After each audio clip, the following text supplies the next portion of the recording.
I don't respect Jim's authority either. No, I've never. Well, he's doing everything I tell him, to be fair.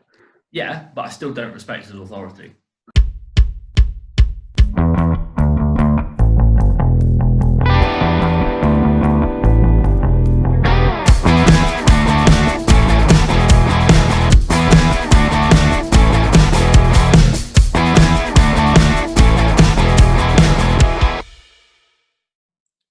Cool. Hello and welcome back to Paviors Pod. This is episode 4. Phil, how you doing? Good, mate. Yeah, we're recording this on the hottest day of the year so far, I think. Yeah. And neither of us are particularly enjoying it. This is my third T-shirt of the day, and I can already see maybe W's underneath my breasts, which is going to be an interesting experience. But we'll move away from my breasts and we'll talk rugby. So I saw the Six Nations is going to be completed. Yep. October time, end of September, early October, or was it October, November? End of October. I think it's the last 2 weekends in October. And then they're starting this 8-team tournament with Japan and Fiji as well, which is an interesting concept. Should be interesting. Are they playing at neutral venues, or are you going to have to travel to Fiji and Japan as well? I'm guessing Japan and Fiji will take residence somewhere in Europe, probably England. Yeah, no, makes sense. That'd be interesting. But like we mentioned earlier, between ourselves, Georgia won't be very happy. No, Georgia, probably deserve a crack at getting involved, and also Samoa and Tonga have obviously just been looked past. Obviously, Fiji did do the best, I think, out of the Pacific nations in the World Cup, but it's quite strange to isolate Fiji out of those three, and then definitely to miss Georgia. I think it's pretty criminal by IRB. Yeah, definitely. I think Fiji joining, I kind of do get it, because there needs to be some more money thrown to that part of the rugby world, really. But yeah, Georgia can probably put their hands up and ask for some cash and some chance, and so can obviously Samoa and Tonga. But we'll have to see. I feel like it'd be an even more kind of flowing tournament now. It'd be a lot of lobbing the ball around and seeing what happens. A bit more of a spectator sport, especially with Fiji being Fiji with the nice hits, and Japan just kind of just playing whatever they want to do and then just make it up as they go along, don't they? Yeah, I think the Japanese could catch quite a few of these Six Nations teams out. I think the World Cup showed that. And Japan are a very good team now. So, yeah, it could be quite interesting. Obviously, I doubt it's going to be spectated. So it's all going to be on. Well, if it's the Six Nations, it's got to be on BBC, hasn't it? Or ITV, or whatever it is nowadays. Yeah. At least we'll be able to watch it. It's got to be the free ones, isn't it, I think? Yeah. Which is good. I mean, I still probably will try and frequent some form of drinking establishment if they allow us still in in that time to have a go. But yeah, so this is starting from next year then, or as in the next round of autumns? No, so this is scheduled, I've got it here, apologies, for November. Oh, it's straight off the back of... Yeah, so 14th of November. And each team's been split into 2 groups of 4, so they'll play 3 fixtures each, and I'm guessing they'll just do like a playoff final for the top 2 teams. Yeah, I wonder what the Gallagher Premiership teams are thinking, because again, all this money they're spending, they're going to lose their lads for another big bulk of the season again. Yeah, I mean, yeah, I think that's not ideal for the clubs, is it? But gives the Championship teams half a sniff if Saracens are going to be down to their 3rd string team. Yeah, because chatting to one of the lads yesterday that training with us, he was saying that, because he's playing at Everton, I think Max, but he was saying that there's still teams trying to lob money at it, and it's actually quite an unknown reason to why they're doing it this season, because pushing for promotion when there's salaries there is a bit of an interesting call to make for a club in the Championship, isn't it? Yeah. Well, do what they do, then we wait and see. So, obviously, we spoke to Jonty. How did you feel? A little bit. Yeah, I thought it was good. I mean, you give 3 blokes cheese, port, and wine, and ask them to talk for 40 minutes. It's inevitably gonna last a little bit longer. So we were probably talking for about an hour and a half, I think, in the end. Hopefully, you've managed to edit it down a fair amount. But no, I think it's good. I think most people will be akin to Jonty's personality. Yeah. And it comes out in the podcast, that's for sure. Oh, 100%. I don't think, I will do it again, but I feel like we need to wait a bit before we consume that much cheese on a Wednesday night recording. Not for a good few months. I was in agony on Thursday. Yeah, there is now a lack of toilet paper again in Radford because of me. Sorry, everyone. And it's true. Yeah, I think the amount of alcohol I consumed was a lot more than I was expecting to as well. Yeah, 100%. I didn't realise I'd got through a couple of beers and a bottle of red, but we'll get on and see how everyone feels. Hello and welcome to episode 4 of Pavs Pod. Obviously, I'm Go, that's Aggie, and at the bottom is the Weasel, Jonty Green. How are you doing? Very good, thank you. Yes. Really enjoyed the board. I saw you put the cheese and biscuits in your mouth, so I thought I'd ask you a question. We have all got some pork and some cheese and biscuits today. Phil, what cheeses are you sporting? A Rule, some slightly orange Stilton, and a smoked German. Smoked German, what was his name? Hans. Hans, the smoked German. Jonty. Helmut Schmacker.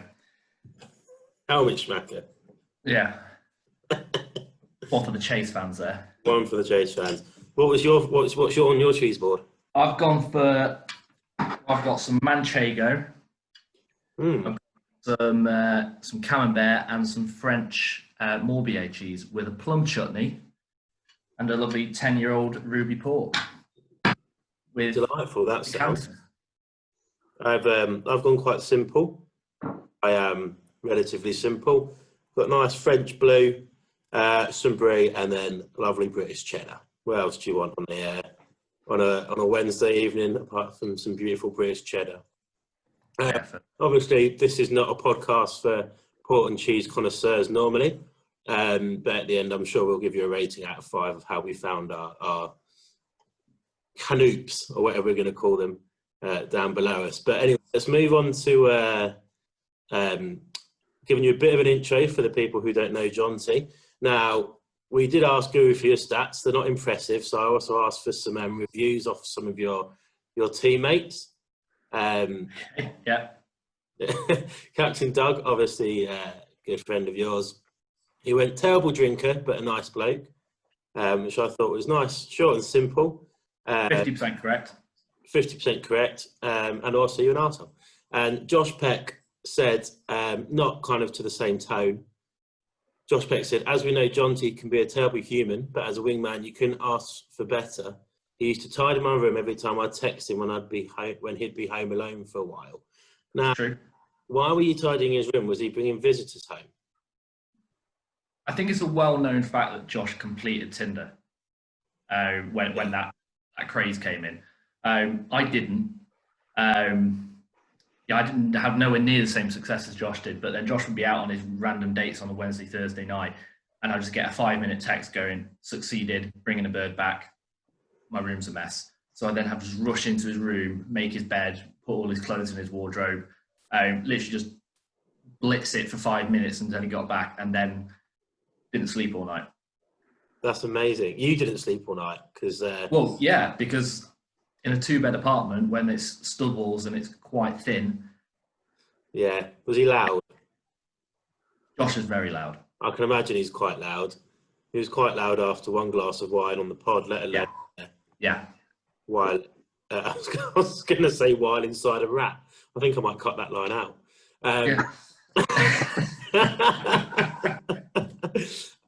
So moving on to your playing stats, we've got a few questions from both Peckers actually later, but we'll move on from them because they get far too much mention on this podcast. So in the last kind of 74 appearances, you've scored around 18 tries over the last 4 years. Did you know it was that low? Thought it was higher, to be honest. This is what Guru's given me. So I know, and you can't challenge Guru, but I definitely thought in the year that we had Terry, I got into double figures. And I think you got 8. and definitely scored 6 during the COVID season. So if I scored 6, yeah. If I've only scored 4 other tries in the last 4 years, that's pretty horrendous. So 2016-17, you only played 9 games and you got 2. I dislocated my shoulder, fair play. Yeah. So that holds you back. Yeah. Promotion season, you only got 2, which is pretty terrible. You, George, Doug, and Bart's got all them. We got a lot, but still, you got 2. Yeah. We played some teams in that league, and you managed to get 2. I mean, didn't we beat Old Scouts by an average of 180 odd nil? And I didn't score in any of those games. You've got more conversions in 2018, 2019 than you did tries. I was quite impressed by that. Okay. That your conversion count. Yeah, your conversion count is 16 in the last 4 years. You know what? It's those very few games where George decides that he doesn't want to play for the last 10 minutes, and then I the kicking boot, and my conversion rate is pretty decent. I think the last 4 seasons I've taken 1 or 2 conversions maximum and got both of them. So you can't. In your rugby career, who's got a better conversion rate, yourself or Kieran Wells? Do you have stats to back it up? I don't have stats to back it up. Right. An honest. I mean, it's got to be me. It's got to be me. Kieran fancies himself as a kicker, but it's got to be me. To be fair, I think Kieran fancies himself as a lot of things. I think he just fancies himself. Yeah. Just full stop. Just on that 2018-2019 season, Jonty, we've got down that you converted 1 penalty. I believe you had 2 attempts that year. One of which wasn't so successful. Would you just like to talk us through that? Not really, but there's a bit of a backstory to this as well, in the fact that my fiance's dad was at that game.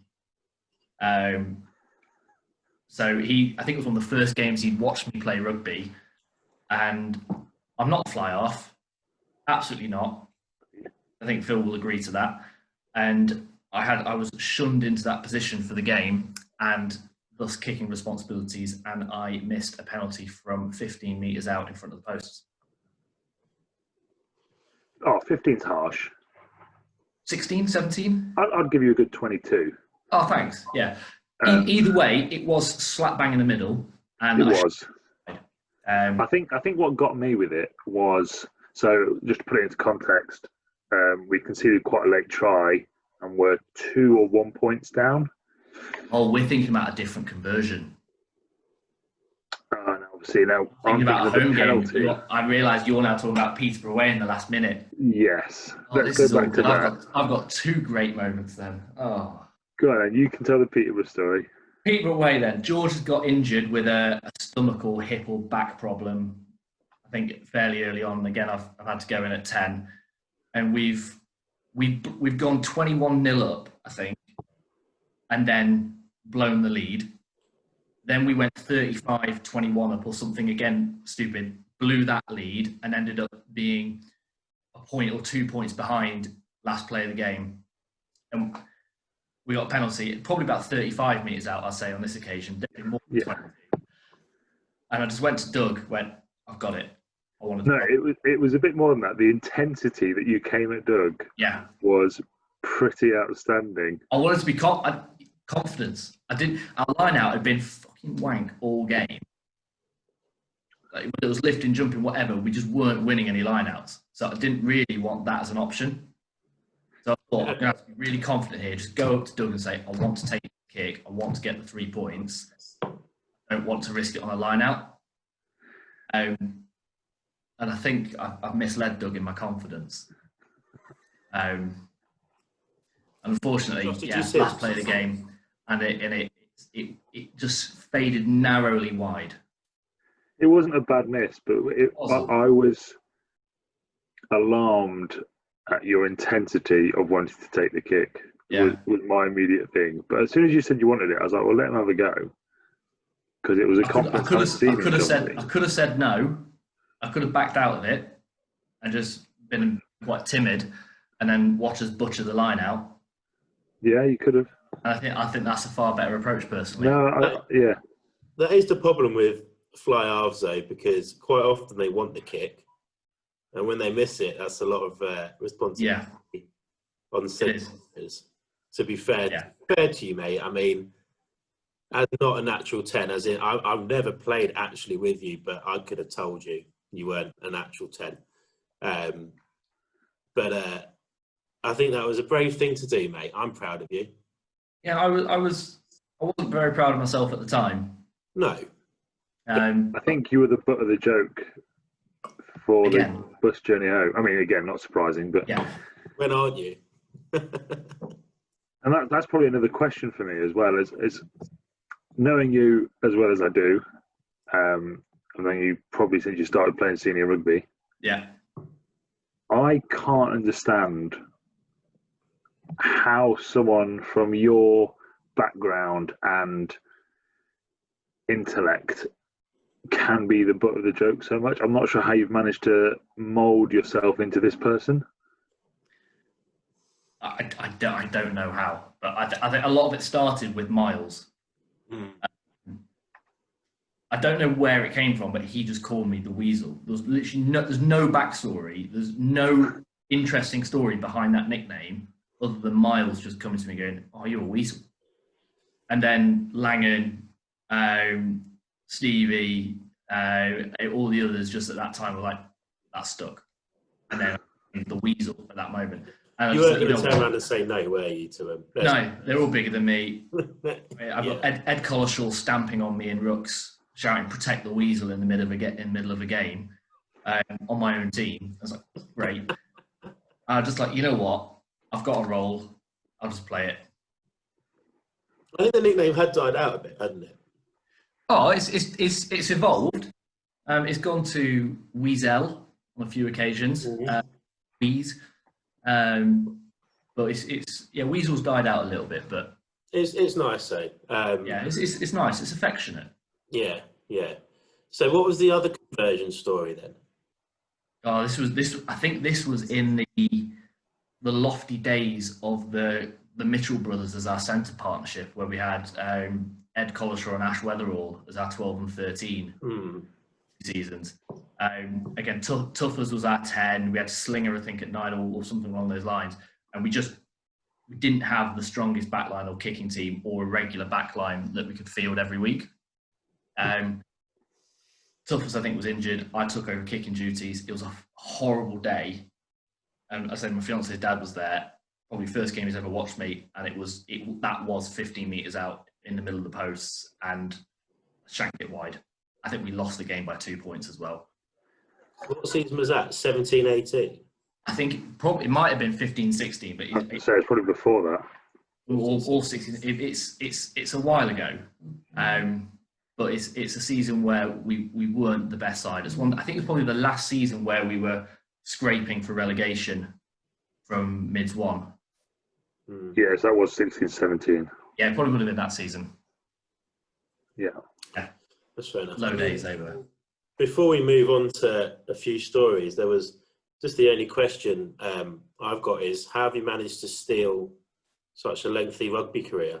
Because it is also almost criminal with the stats you produced. Yeah. Pretty poor, really. Yeah. I moulded myself of being able to moderately play many positions. So when we didn't have a 9, I played 9. But then we had Richie Wilson, who came back, and then he was a good scrum half. So then I played wing because we only had Bobby as one winger and Jazz Kelly as the other, and Jazz's attendance rate was about 20%. So I played wing. And then as soon as we got another winger in, I then moved to fullback because we didn't have a fullback. And then then we were missing a 9 or a 10. So I then said, right, I'll play 10, I'll play fullback. So basically, wherever we've really struggled, that's the position I've played. And then as soon as Cam Graham says, right, I'm working on Saturdays again, I can only play 1 in 3, I'll play 9. So I've done it. I'm in my 11th straight season at first team, and I've managed just to coast it through, just by filling a void in the team. I like to think I'm actually a fairly a semi-decent scrum half, but to be fair, you're one of the most intelligent players we've got. Thank you. If your body doesn't always allow you to do what you want to do, at least you know what you're trying to do. Yeah. I believe in my ability though. I always back myself to be able to do it. Jonty, I back myself to be able to do a lot of fucking things, mate. That's all that matters. That's all that matters. That's fair. If it's your first team rugby, I need to keep believing in myself. Yeah, you can do it. Thanks for that. Moving on to a few stories, and quite a lot, well, 2 or 3 people mentioned to us about the story involving Walkabout and Daddy Peck's birthday. Maybe not the event, this fight itself, but what did you say after the fight, and why is this something that's stuck in brains for so long? I've been saying for a few years that I've retired from contact when playing rugby, and I view contact as something that the other 14 players should do. But then there was a fight at Walkabout on the balcony. I think this was when Stevie was still bouncer there, and the whole Josh is there windmilling, Wardy's there throwing punches at people. We've got Josh Beeson, who's an old past lad. He was throwing some punches, and I'm just there in the background, just frozen, watching it, do it to absolutely taking no part in it whatsoever. And then afterwards, Josh turns and Wardy turned around and go, "What were you doing? Just stood there." And I'll be straight honest, I shit myself. and there's literally nothing that they could have said to that, because they just looked at me and went, "Fair play," and then just moved. But it was nothing. I couldn't have pretended. I couldn't say, I couldn't get an angle in, or I couldn't join in, or anything. I just straight up shit myself. I didn't want to do it. I'm sadly not surprised, mate. If I'm honest. I know. It's not surprising, is it? But I mean, 9s are meant to be a little bit arsey and likes to get in people's faces. Oh yeah, but I'm the sort. I tread on the back of people's ankles when they're not looking. It's not. It's the horrible stuff. I suppose that's why Weasel works, actually. Yeah, you are very Weasley. Yeah. I mean, when I was watching Josh's podcast, the game when Daddy Peck came in and was throwing punches and Josh was stood behind. I was playing in that game, and their scrum half was about 3 times my age. And again, I did that little tread on his ankles at the first, just to be a bit of a nose on him. And he turned to me and went, "Do that again, I'll rip your balls out and put them down your mouth." And I believed him.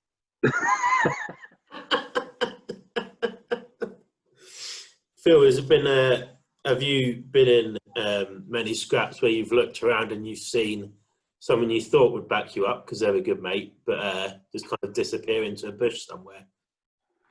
Not really. To be fair, in the teams I've grown up in, especially in that Nottingham team, there was many more prolific, tough men in those teams than myself. Granted, I was quite a lot younger than most of my teammates, but no, not really. I remember, there's that knee fight the other week we spoke about. I remember one fight, and afterwards in the changing room, I can't remember who it was against. Everyone was kind of talking about it a bit. And then one person just pointed out that the lad we had on the team was quite a tough lad. They're like, "Where were you? Why? I didn't see you do anything in that." He was like, "Yeah, I went to throw one punch, missed, and punched myself in the balls." And then I had to take a knee. Oh, okay. And then I just remember watching the video back of that about 3 times on the following week's training. Absolutely genius. That's amazing. Great. Our age group actually was seriously physically hard. Because I went in an age group that was me, Babby, Will Crosley. We had backline, but we didn't really have that many forwards initially. But Jim Dickinson, our coach, went to recruit, and he went inner city Nottingham, and he recruited some seriously hard lads that just really suited rugby well. So we had the hardest forwards of anyone around.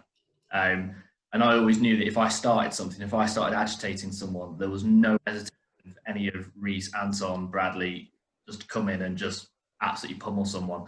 So we had like two weekends in a row where games got abandoned for a 40-man brawl. Oh, nice. Seriously good. So the one at Newark. 39, you mean, Jonty? Oh, 39, sorry, yeah. The one at Newark was on their second team pitch. You know how all the cars park around the side? I got in a bit of a scrap with their winger, and I knew a load of the Newark lads from the county rugby setup, and all 8 of them took the opportunity to sod the game and just go straight over and just start pummeling me.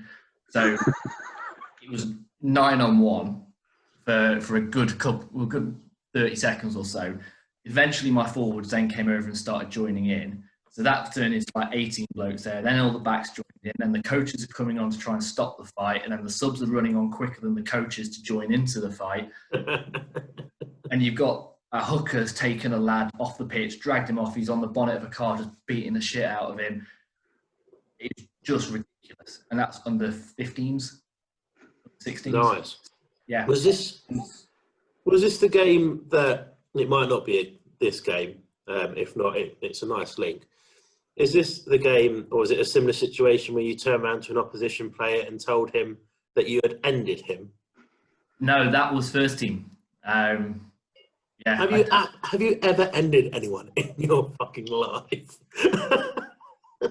In my top 5 tackles of all time, I say 3 of them are against Newark. So, and this was one of those occasions. And it was a big lad, and he fancied himself, and he ran at me down the wing, and I just put a fairly average shoulder in on him and got him into touch. And in my absolute hysteria that I tackled a big lad, I just completely lost my head and told him that I ended him. Mate, honestly, when you say your top 5 tackles, yes, not all of the tackles in your rugby career. I mean, yeah, there's not many to choose from, but yeah, Mate, the top 5. Quite disappointed in that, if I'm honest. Mind you, I played against, I can't remember who I was at. Who plays down on Beeston Rylands? Is it moderns or casuals? Casuals. We were getting absolutely dicked. And I don't think I'd started. And I came on, and their 8 was one of them people that had no neck, walked around kind of like moving his shoulders about like that. He thought he was all that. And I had a sudden wave of arrogance, which isn't normally like me. I'm quite a tall, quiet individual. And I called out their 8 while they had a penalty 5 meters out. And I was like, 8's mine. He hit me so hard, I had to push my testicles out my throat to my body. It was honestly the worst hit I'd ever take. It was horrible. And even worse was I got up and he was looking at me and he just gave me one of them little Owen Farrell smiles. And I just wanted to go home. That was it. I was lost. Absolutely lost. Moving slightly away from performances on the pitch. Obviously, we've touched on you living with Josh Peck. And you obviously tidying his room up and after him being a great man. But he mentioned to me about a time he'd been out and he'd come back, and there's what only can be described as a Barrymore party-esque scene where there was 4 half-naked men dotted around the apartment. Was this... Yeah. Do we need to ask questions? Do you want me to move swiftly on, or do you want to explain? I'll be honest, this is a stage of my life where no dignity is recovered. So we went out to, it was me, my cousins, 2 cousins and 2 of their mates. We went out to watch an ice hockey game between Nottingham and Sheffield, had a few pints, and my cousin at the time was bar manager at the old Revs in Hockley. Mm. He got us a booth at New Revs at Corner House with shitloads of beer, loads of chasers and loads of other stuff. There's just 5 of us, and as already established, as an elite drinker, it escalated pretty quickly. But all 5 of us were absolutely paralytic, hammered, can't remember a single thing from that night.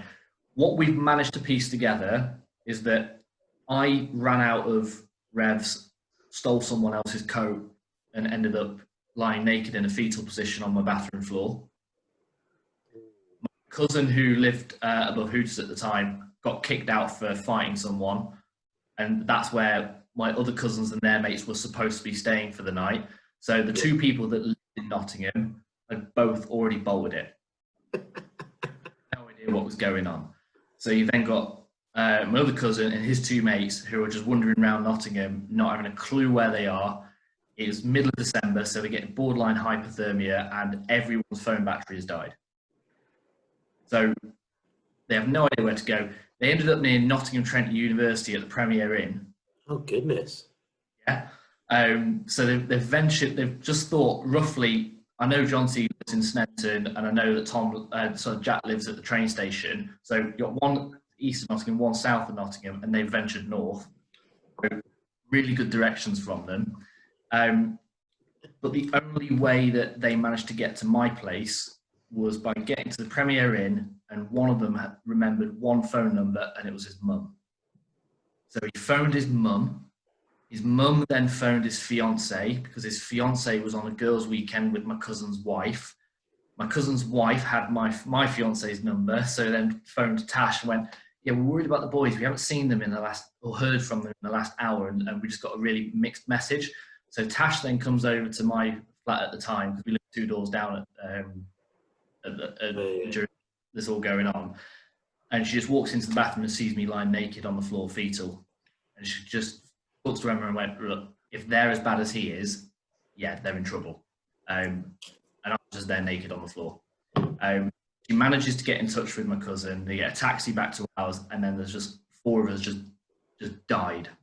Just completely died in our lounge. And then Josh is coming back off a date with his girlfriend at the time, walks in and just sees 4 lads pretty much naked in the flat, me curled up on the bathroom floor, and just walks straight back out. With her? He does have a video. With the girl, yeah, he does have a video of it as well. I think he sent it to Lad Bible. Well, have you just spilled something? Sorry. Have you just spilled something? Pinged a button. He's got to ping the button. Have you pinged a button? Oh!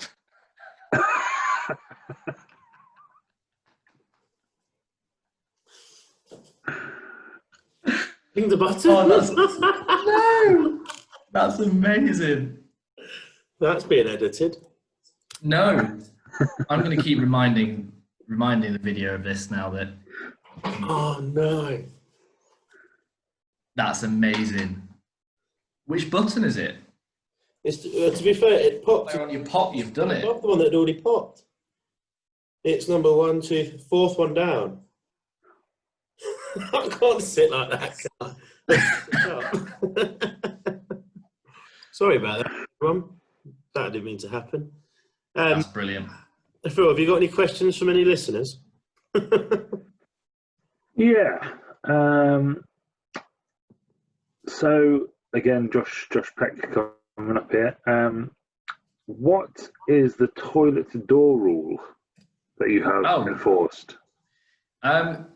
When we lived together for 3 years and we refused to close the door, whatever the situation was, and our toilet was right in the hallway. So anyone who walked into the flat, the first thing you'd see was our toilet. So every time Bob's came around, every time Mrs. came round, there was always a danger just walking in and seeing someone pooping. And Josh also played an additional game that if he knew I needed the loo, because we only had 1 bathroom, he would just sit there. I do that. Hours and hours and hours. Like there's one time where I genuinely had to go and have a piss in the sink because I've been waiting for an hour and 20 minutes for him just to move off the bathroom, but out of spite, he would stay there. How can you wait an hour? I can't wait 5 minutes. No, I struggled. I really didn't want to piss in the sink. That was the issue.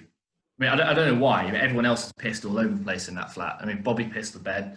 Doug pissed out a window. And there was what on that same party, I think that Doug ended up pissing out.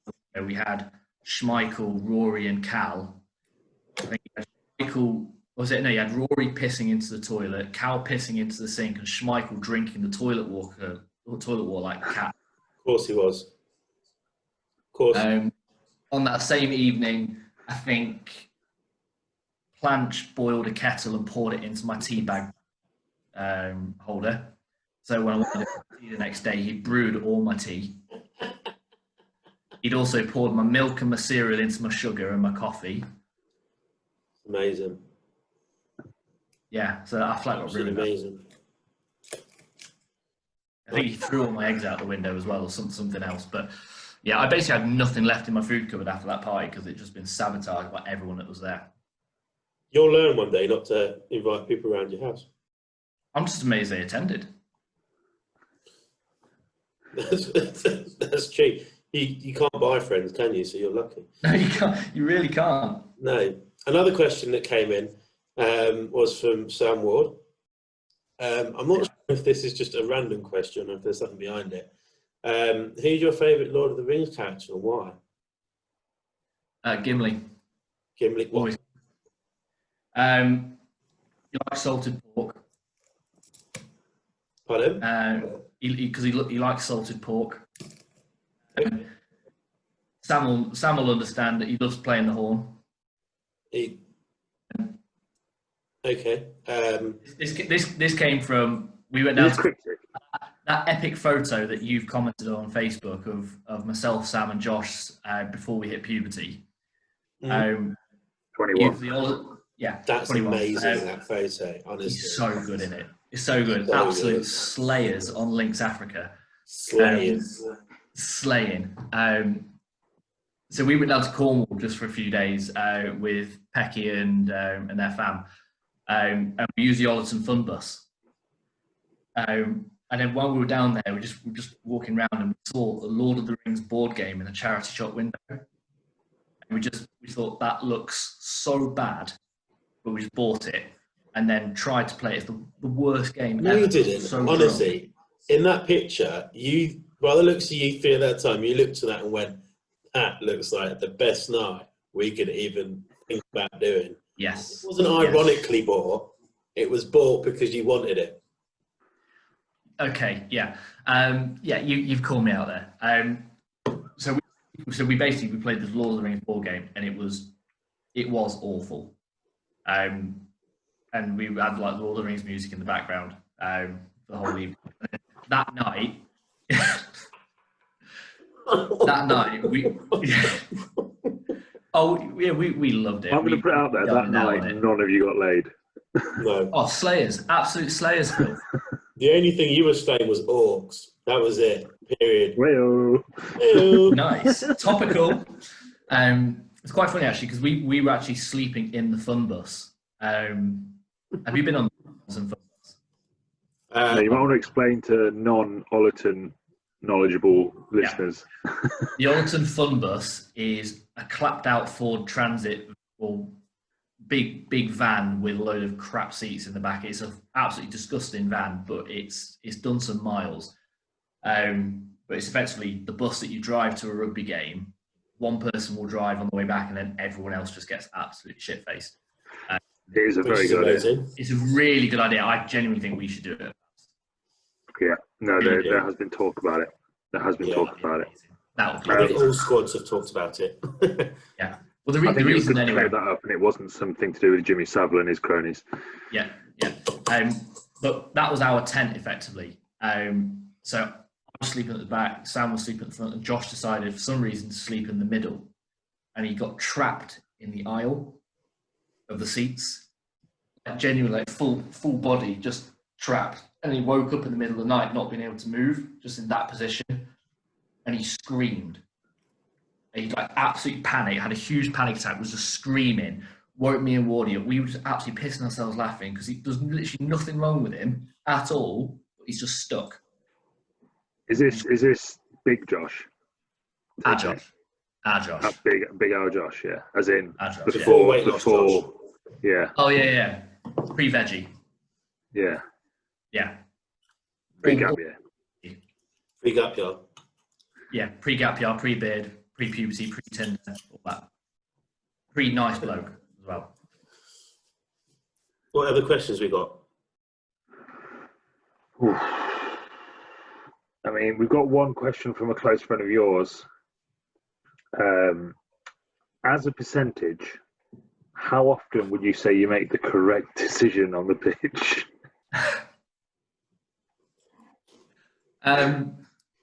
Correct is subjective.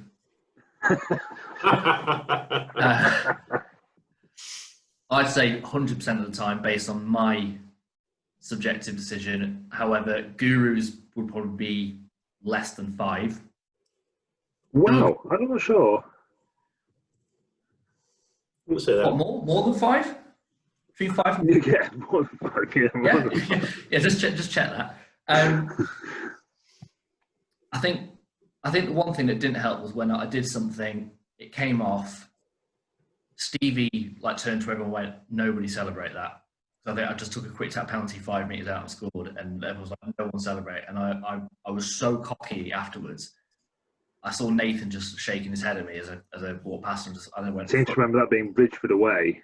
That was Bridgeford away, and I went, "Fuck." I seem to remember being me saying no one celebrate, and not just turning around, screaming it from centre, saying no one celebrates. It's very rare that this happens, that in a tight game, your teammates score and literally no one celebrates. No one. I think there was another one as well, Johnny. I think you megged someone somehow. I did that twice in that season, but yeah, I did meg someone off the back of a scrum. And scored. And everyone just went, no one's acknowledging that. Doug's, in fairness, went, "Did you at least call Megs on him?" And I said, "No." And he went, "Doesn't count." But yeah, I did. That was the back of the scrum, I think. Ball had just got out. I kicked it out the back, and then their winger came up to me and then spread his legs and then just poked it through. And then, there we go. Then the ball just bobbled up and I just managed to score. But that was a nutmeg in a rugby game. That's tasty, that. I've spoken about it before, my lob against someone. Yeah. If that was recorded and submitted, the RFU would have that as try of the week. Oh, 100%. Phil, can we see your package? Fully deserved. Yeah. So, Johnny, you've seen the yes previous episodes. Johnny's probably one of our regular viewers. One of few. Absolute laws.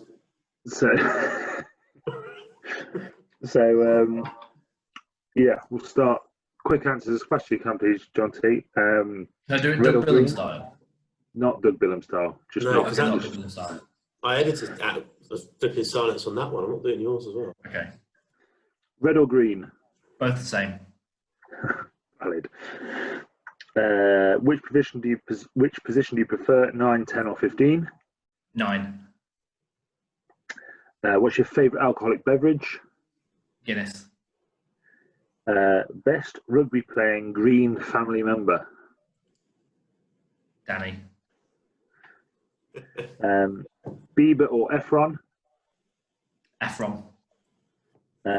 Babby or Josh? Oh, that's hard. They're both my best men. Josh. Oh. Bum or boob? Bum. Age at which you first shaved? 24. 16. 16. I'll take your first answer. Yeah. And finally, Jonty or Jim? Jim. Yeah. Standard. Yeah, that seems to be the main answer. Yeah. I think 2. I think it's 2-2 actually, isn't it? No. I think it's 3-1. Or is it 3-1? Yeah. I can't choose myself. Oh no, actually, I think Barton might have chosen. Yeah, Barton did choose Jonty.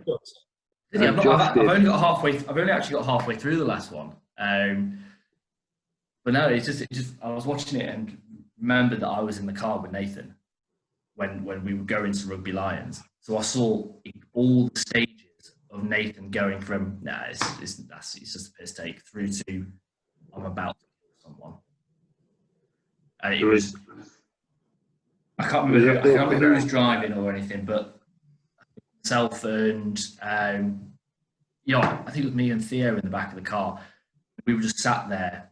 It's like you're at school and your mate's done something really stupid that you haven't done anything. It had nothing to do with it, but you know he's in trouble, and you just hear has just heard about it. He was literally. We were just sat there in the back, just really silent, going, "Don't say anything. Don't say anything." Nathan's really angry.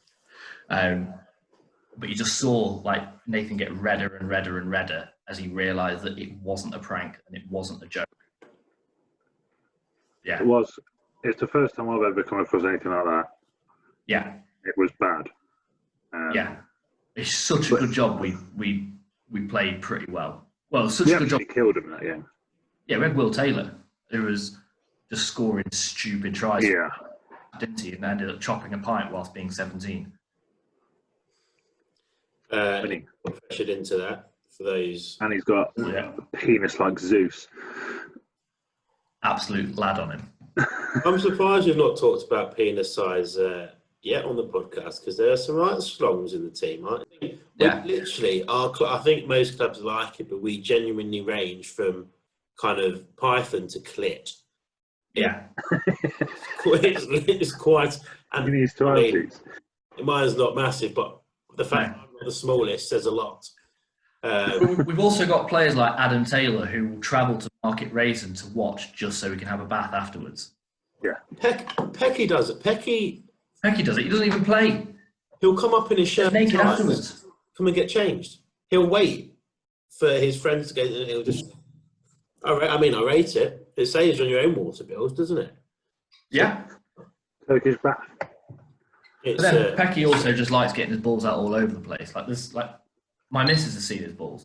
Explaining to my friends that I have a mate called Pecky whose balls do not fit the top of a pint glass, and they look at me and go, "What the fuck have you brought that up?" Secondly, how what point did you drive it? We went out on what night are we? Wednesday. Went out on Monday night for a few beers, and we were talking about somehow rugby initiations came up, and not that we do initiations or anything like that, but we were talking about the chalice of choice, and the only way I could describe Pecky's bollocks was like a flying squirrel as it jumps, where the skin just kind of covers a lot of area, and telling the story of our Josh.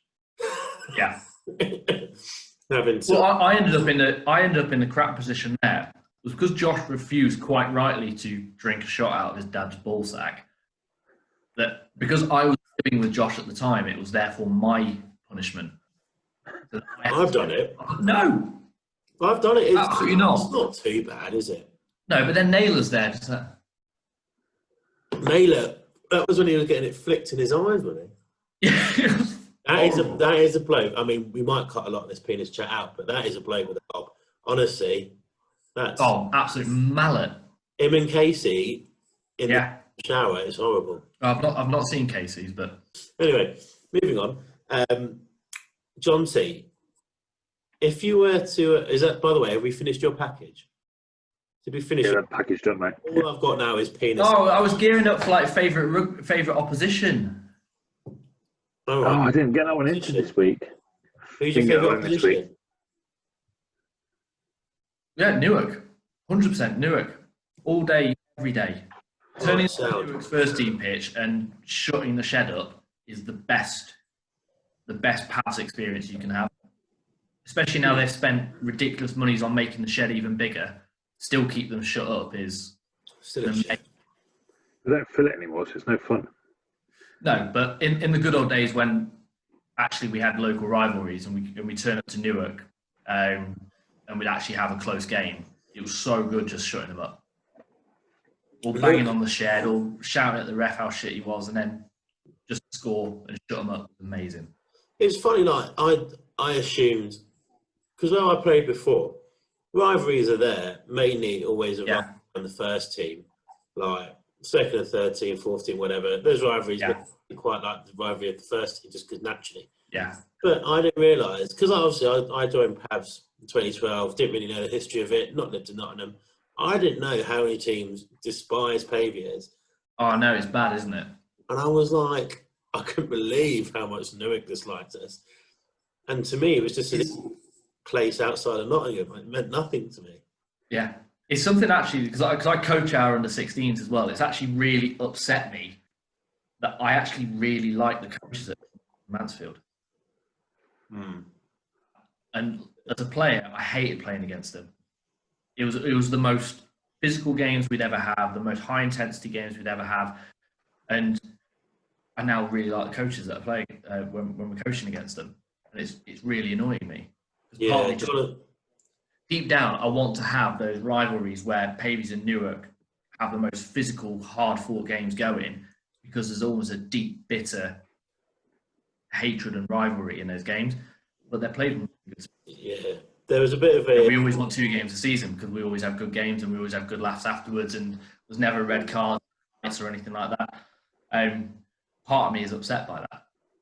Yeah, last time I played Newark, it did get a bit tasty. We had a little Laney at 9.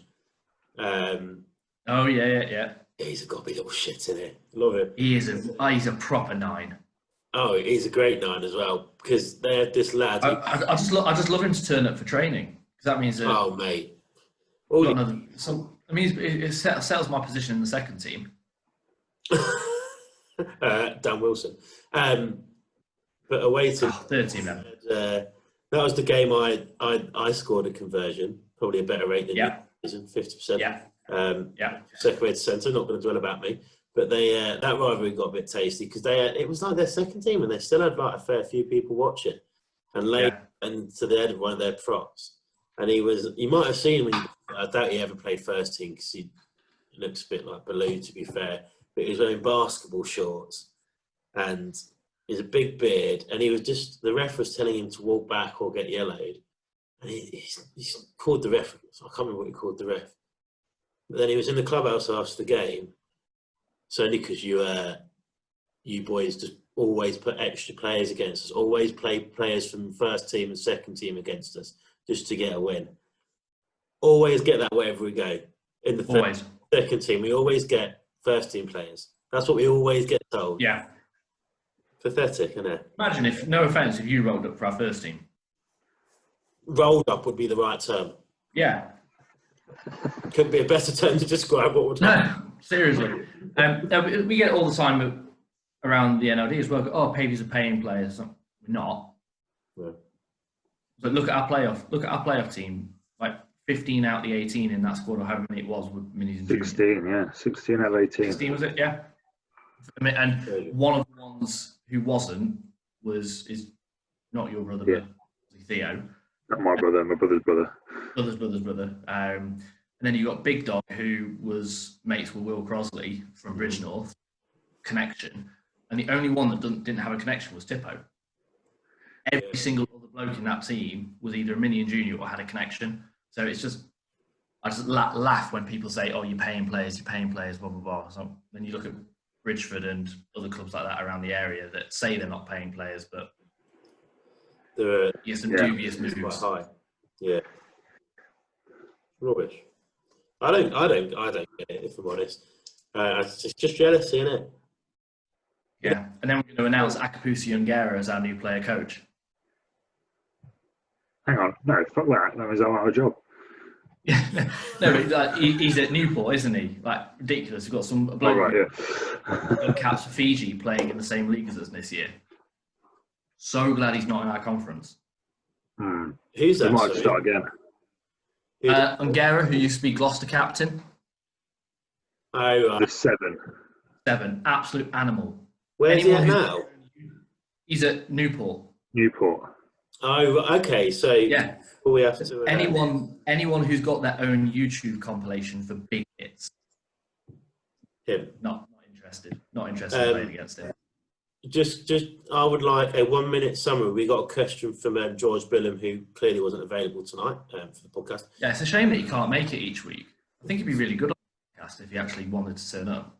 I think his cricket podcast takes precedence in his mind, but we don't. Is he hoping to get a feature on Tailenders with Greg James and Jimmy Anderson? I don't know, but he's not getting featured on this anytime soon by the looks. No. But he did message us saying, "Would you rather get hit by Newport's new player coach or show your family your WhatsApp messages?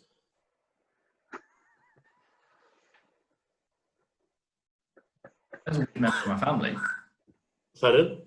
I'd probably show my family my WhatsApp messages over again. Yeah. Anything to avoid contact. Would you really? Yeah. I've retired from contact. I've said this. I've been very, very clear about this. And this was one of the reasons I was so pissed off at Barton for his line stuff, because it meant I had to play wing for the last 20 minutes, and it actually meant I started tackling people. Fuming. No nines like tackling. I don't understand it. No. At all. So, Johns, how do you think the club's going to get on next season? And what's the general feel with a few weeks into pre-season now? What's the general feel around the team about the coming season? It's a bit of a weird one, because obviously no one knows when we're actually going to have or start a season. Pre-season's been really good. We've had so many new lads turn up, and some decent new lads as well. So we were just running some backs moves for the first time the other night, and you can really struggle to actually see a difference between our ones and our twos, and both really zipping the passes across. So it looks like we're going to have some decent competition for places, which I think, to be honest, in the backs has been lacking over the last few years. So I'm really excited by that. I'm really excited by the prospect of the conference split, the minimised season.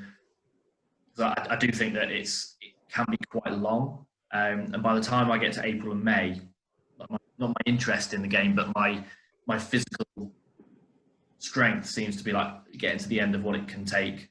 And I'm ready for a rest. So I'm actually quite looking forward to a shortened season and just having absolutely zero pressure on it, just like last year. Getting promoted, we had zero pressure in that new league, and we just went for it. Going to Bourneville and being the first team to put a bonus point past them, because they probably didn't really anticipate anything from us, was amazing. Just as it was when they came to us and they went, right, actually, we're going to show up here. We're going to show up and actually show them what type of rugby we can play. That 20 minutes was the quickest and most unreal rugby I've ever seen any opposition put against us. Keep it competing and showing that we're capable of playing at that level when you've got teams with 200, 250,000 pound a year budgets. Great. And I don't know if there is no relegation from the next season. If that's the case, just do it and go for it. Yeah, I think the idea is that there's no relegation from our league this year. There are a handful of promotion places. I think 4, might be 3. It's very confusing this year because there's a lot of change. But following last year, see, it was a bit of an eye-opener in some aspects. I think I've said before, our defence wasn't quite ready. But were you surprised how effective our attack was? I was, to be honest, yeah. I thought the defences in the league would be better. The thing that struck me was the physicality. It was just the game was a lot more physical than it had been at our league, and it was quicker. But our attack could cope with that, and we were tearing teams apart. There's so many games. Well, we got the most try bonuses outside of the top 3 in the league, didn't we, or something? So I was surprised by how lethal we were. And when you read Barton's stats out last week of 25 tries in 21 games, and that's mad, absolutely insane. So I'm just really looking forward to continuing along those lines. I just think I don't think teams can actually deal with how quickly we attack. It does help having George at 10 who can just distribute so well. But yeah, it's just I think our issue last year was we were a bit naive, and we would take a 5-minute rest in the game, and then you realise actually you can't take a 5-minute rest. Take a 5-minute rest, you concede 3 tries. Got a mate in there tonight, haven't you? Oh, moths! Oh, bloody hell! That's a spy from Jim. Just making sure that you. Yeah, just making sure I said Jim. Yeah. But yeah, I just think we were a bit naive at times. I mean, there were so many games where, the Nuneaton away game killed me. We dominated that game. We should have been 20, 30 points clear. Because I think we spent the entirety, 35 minutes of that second half camped in there within 30 metres of their try line. ended up scoring one try, and then the ref gave a bullshit technical penalty, which their 10 slotted. Last play of the game, wasn't it, to win the game? And that was gutting, because we should have won that by 20, 30 points, but that's just being a bit naive and not knowing we how gave to them close the game out. gave them the old 14-0 head start. Yes, that didn't help. Which didn't help us at all. Yeah, but it was 14-all within 3 minutes of that. Yeah, and that's the thing. It could have been 14-0 to us had we Could have been, and it should have started been. the game properly. So just Because one of those things. those two tries they scored were garbage. Well, they weren't even It good was our tries. fault. Yeah. Yeah. It's one of those things. Is it the case in this league? So obviously, I've only spectated that it's the margins are smaller now, as in there's less chance. You can't make the mistakes anymore because they know how to exploit it now. Is that the main difference? And there's always one or two players in that team that could do something pretty lethal. Yeah, I think I've got obviously quite a good relationship with the guys at Doncaster Phoenix, the coaching team there. Oh, do you? You've never mentioned that. Yeah, having been I didn't know you'd been that level. ex-teammates. And they said both times they played us that we deserved to win. Obviously, we won the first time, but definitely deserved to win the second game as well. But just the little mistakes that they were capitalising off our game. So they scored in that game at their place. I think they scored 3 tries from inside their own 22 because we mismanaged ourselves in that area. Yeah. Oh, really? Yeah, like to be a proper rugby nose on it, it's our transition play.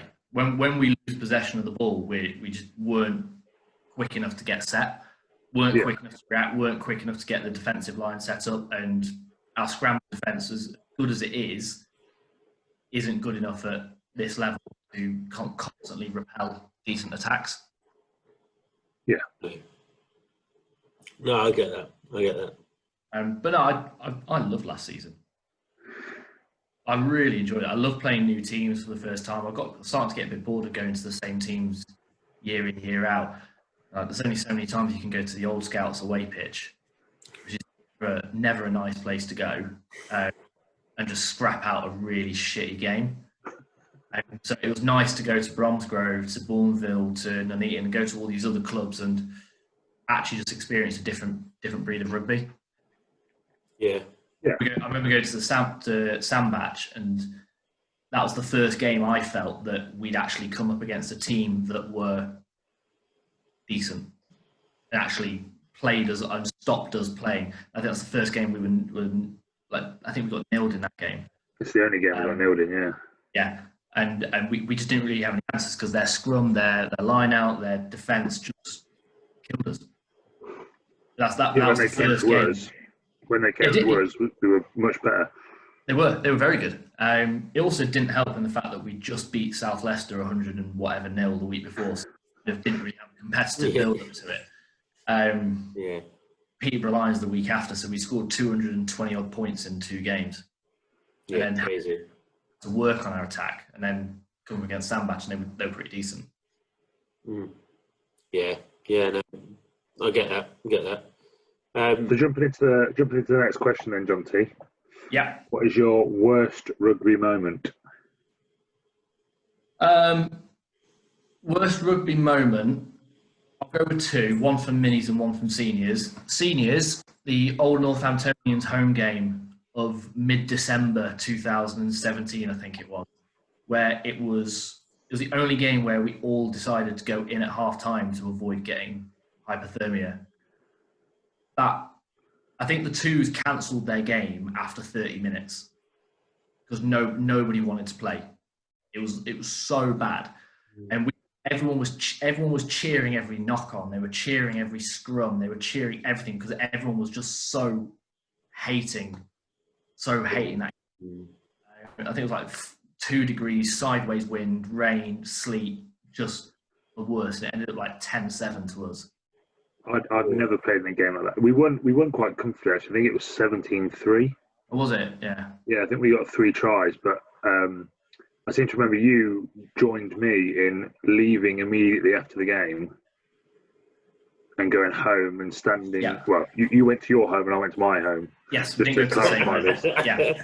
I was going to mention, boys, for about 45 minutes. I sat on my sofa with a woolly jumper, my blazer, a hoodie, 2 trousers, double pairs of socks just to try and get some warmth back in me. See, you wouldn't get that. You wouldn't get that in the third team. We went away to Southall for a cup semi, and the snow was coming down. We had a crap. Well, we didn't have a crap squad. We didn't have our full strength squad at all. And as soon as 2 or 3 flakes started falling, Jim Bradley, who was captaining on the day, went, "Don't think it's safe, sir." Call gamed off. Next week we were there, full strength squad. Win the cup, easy. See, you need to play third. Amazing. The place to be. It's the place to be. I think my other one was Matlock away when I was, I think it was under 11s or under 12s at the time, and we just introduced tackling, and I wasn't taking to it very well. My dad was getting really pissed off because I was third choice 9 at the time. He was like, "Look, I'm one of the coaches. I'm trying to help you out and get you into the teams, push you and just give you stuff that you need to work on." And then he went, "Oh, I thought you actually had a really good game against Matlock. I thought you played really well when you came on. So I was there to try and defend you to all the coaches and how I think you should start next week." And then the coaches said, "Yeah, but did you see him jump out the way of a tackle?" I mean, it wasn't your last, was it? No, it wasn't. But then he went, "Did that happen?" I went, "Yeah, it did. It did. I'm sorry." And then the rest of the car journey was silent. Oh, mate. I think he went, "I only want to talk about the positives now from that game," and then said nothing else. But that actually was one of the best after-match team talks I've ever had. Because I had the same one with Stuart Whitehead from high school. We came in and lost a game, and he went, "I only ever want to talk about the positives after a game, so that's what I'm going to do on this occasion," and he just walked out. Brutal. And it's brutal. Amazing. It's absolutely brutal, but so effective. Like we all just sat and looked at each other and went, "Oh yeah, he's right, isn't he?" Been pretty shit today, haven't we, boys? Yeah. No, I find that really difficult in my. So you will always take the piss out of me because I disappear upstairs straight after the final. So when we play at home, Yeah. but it's only to go and talk to my dad and get that out of the way because my dad will give me a full feedback of the game and what we need to be doing properly. I mean, obviously my dad's not played since 1995. It doesn't matter, does it? It's his opinion, and like I'm probably the same as you. There, the only people's opinion that I really care about after a game are you and Nathan, and then my dad. As in Phil and Nathan, not you, Tom. But my coaches at the time and my dad are the only people's opinions that I really generally care about on how I played.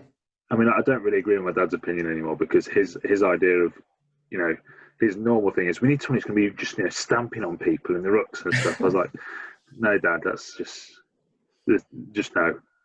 You made about stamping because it protects the neck area. If you start rolling people out of the way, you what? It's not a neck roll if you're stamping on them.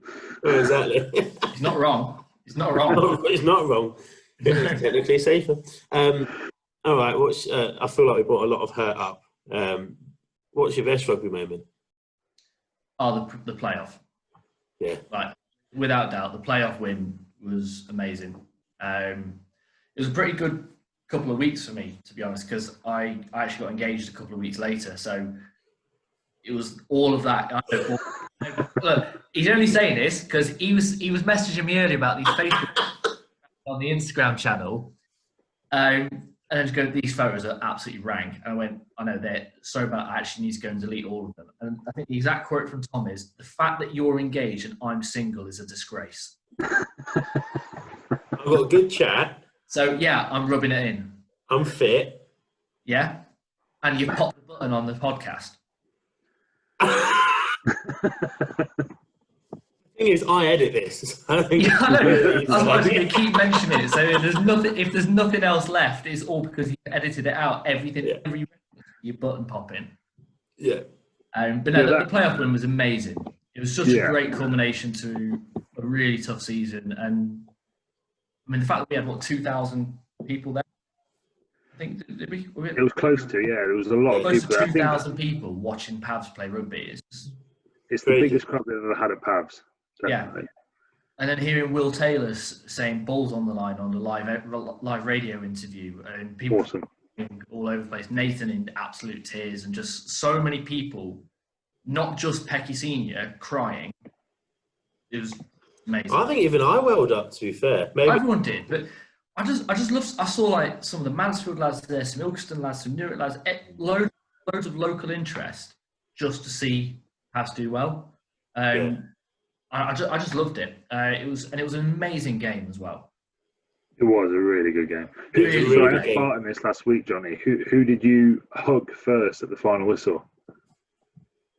Well, I'd been subbed off after about 75 minutes, so it was. Standard.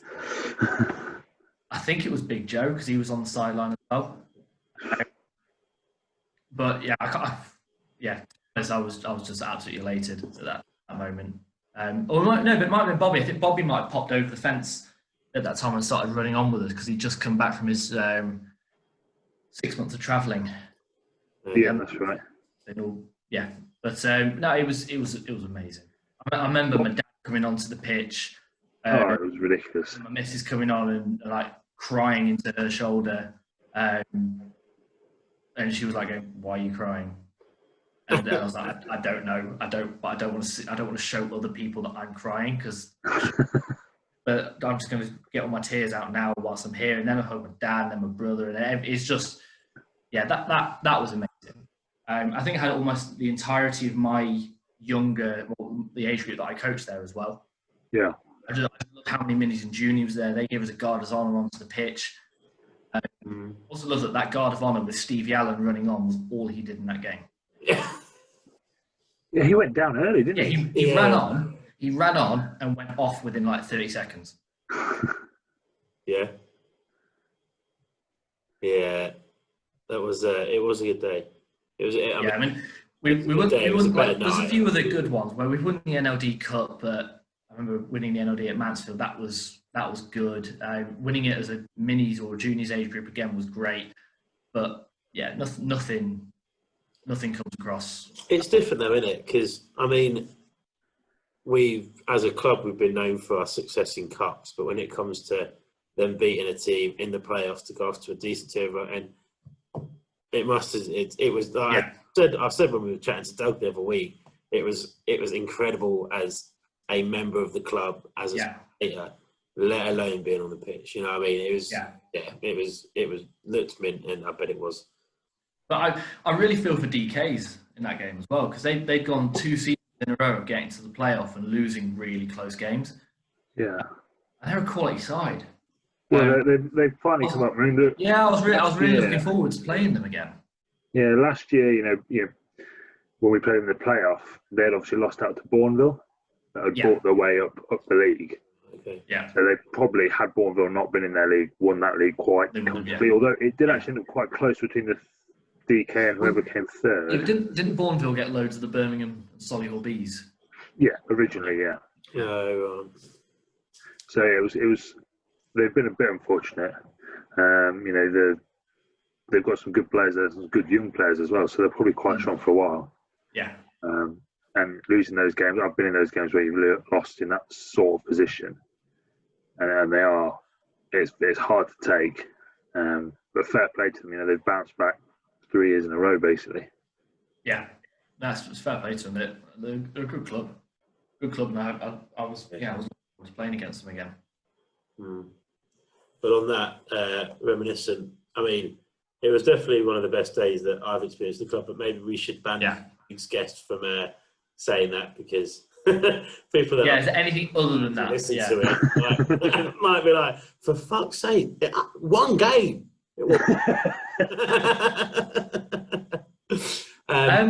To be fair, like one of my favourite times as well, actually away from Pabs, was playing uni rugby. Playing uni rugby, I played Newcastle Uni 3s, and it was probably the most fun season I'd ever had. I'd had a pretty shit end to school rugby, playing at high school where it was Dave Marshall rugby, and that was all you were allowed to play. And as a scrum half, if you've got Dave Marshall as a 10, I'm not allowed to do anything. Give the ball to Dave Marshall and let Dave Marshall do everything.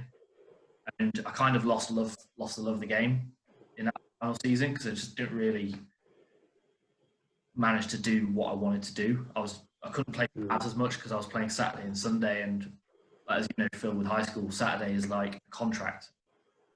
Almost, yeah. Oh, really? It is like a contract that you have to play for the school, and you are not allowed to do anything other than play for the school on Saturday. So going to uni actually showed me that you can play rugby just to have a bit of fun again. And I remember on all the bus journeys down to Sheffield, to Durham, to York, Teesside, and just playing with 18 lads that just wanted to take the piss. The hooker was from Northern Ireland, a bloke called Gary Donegan, the funniest bloke to play a game of rugby with. I've got a ruck on the side of a pitch, and he's asking me to grubber it through as a hooker because he thinks he can chase it and beat the winger. It's like, yeah, go for it. And we're just there just to take the piss and have a good time. Like kicking contest beforehand, whoever wins the kicking contest will kick for the rest of the game. Just it's weird they like. That's one of the most fun seasons I've ever had. Like we come up and we've only got 14 people on the bus, and you go, "Oh, someone give Mark a call." And I go, "You're able to play?" I went, "Yeah, I've been out in Cosmic Ballroom until 4 a.m. though, so I can come high on Ket." And he'll just turn up, doesn't have any kit with him, just borrows loads of spares of other people, plays a full 80 minutes at second row, and goes out again that night. But I mean, ultimately, that's why we play. Amazing. It's not for Absolutely amazing. It's not for the Ket, but that's what rugby. I've always said I'll stop playing rugby when it becomes a chore. I mean, I don't level which it's going to become a chore very quickly. Yeah. If it ever becomes a chore, I'm not playing it. There's no. Yeah. You know what I mean? Like, You mean a chore mentally, Tom, do you, rather than physically? Because obviously. Oh, mate, it's been a chore since it started. It's been a hindrance to my Saturday night activities. But yeah, thanks, Jonty, for your insight into your world. I'd like to say I've enjoyed talking to you, but like normal, I haven't enjoyed talking to you. Don't meet your heroes. Bill again on a Wednesday night. Anything else to say, Jonty, before you go? No, I'm going to take Phil's approach here and just say no. I do that to Phil every week, and it never gets. Yeah. Right, thanks. We'll talk to you soon, Jonty. Cheers. So that was that. A lot of cheese consumed. I do apologise for the wardrobe malfunction that that occurred, and also for those who saw the post Instagram story when I said I was full of diary. I also mean to write dairy. For the first two stories, I was meant to write dairy as well. So all three of them were deleted and reposted. So I do apologise about that. I promise I'll be better. So yeah, some good stories there from John Toss. He had some good chat, better chat than most people think he has. He's actually quite a nice bloke. We won't tell him. We won't tell him. Who we having next week? We're going to get the Being on a Fork, Ash Weatherall. He's been all over the shop in the last few years. It'd be nice to catch up and see what he's been up to. Been playing for the club since he was very young. He's actually always been the same size as he is now, I seem to remember. So yeah, it'd be good to get Ash on and catch up with him. Sounds good to me. So next week we'll get Ash on. Make sure you obviously follow us on Instagram and Facebook. But as Phil reminded me earlier, you would need you to subscribe to the YouTube channel, because we're getting over 150, 200 views, but none of you are subscribing to it. So make sure you have a YouTube account, subscribe to it. Because if I start putting an 18+ thing on it, you have to sign into it anyway, because to protect you from the naughty swear words that we say. So what I'll do that if you don't start to subscribe. I think that's fair. That should be fair. That should be fair. Phil, any wise words? Plaques. I want one of those YouTube plaques. Millions. We'll put it in the club. That'd be great. More silverware. More silverware to add to all the minis and juniors ones. Yeah. Any wise words before we go? Obviously not. Obviously not. Right. See you later, mate.